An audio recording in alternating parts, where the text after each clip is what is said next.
April 20th always offers an apt reminder of the need to end the failed and racist war on drugs. And one of the reasons I'm running for Congress is to do precisely that.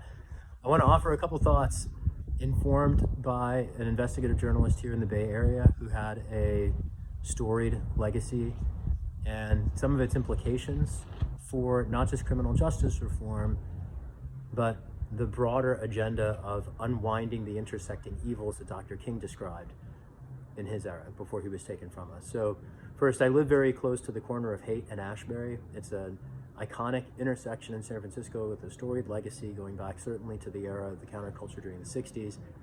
I want to broaden the lens beyond my neighborhood though and just look particularly at Gary Webb. He was a Bay Area journalist, wrote a book by the title of Dark Alliance. I highly recommend it.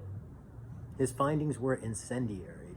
Gary Webb documented what the CIA eventually admitted, that it ran crack cocaine into US cities in the 90s in order to fund its rogue foreign policy in Nicaragua.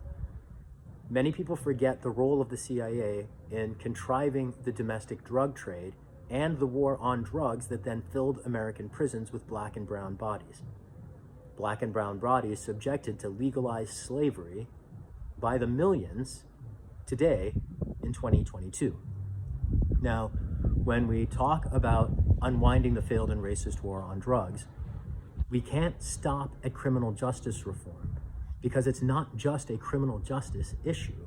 It's also, as Dr. King described, the intersecting evils of racism, capitalism, and militarism.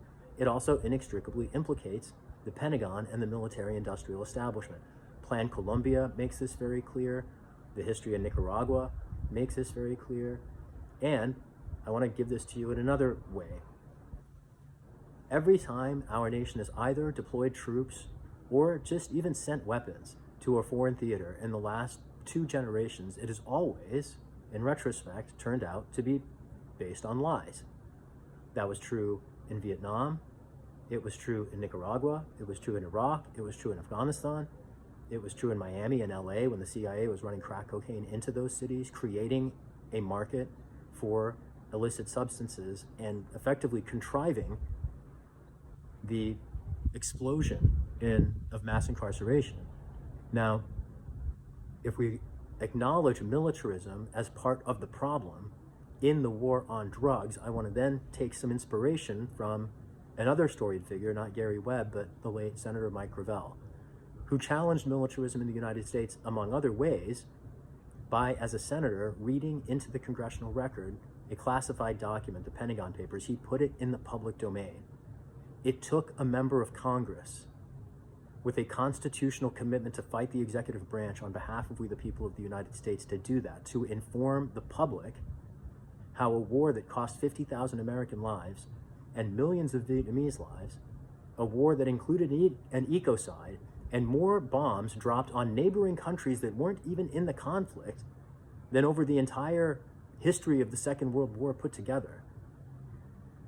That war was based on lies, and the only reason we know it was based on lies is because a courageous member of Congress, a senator in that case, stood up to defend the public's right to know. And that's what I would like to do as a member of Congress. It's why I'm running for office, to stand with we the people of the United States against the military-industrial complex that is not only driving death and destruction and war and instability abroad, but also bringing wars like the war on drugs here home to our own city streets. It's been going on for too long. We have to end the failed and racist war on drugs, and we have to dismantle the militarism that enables it.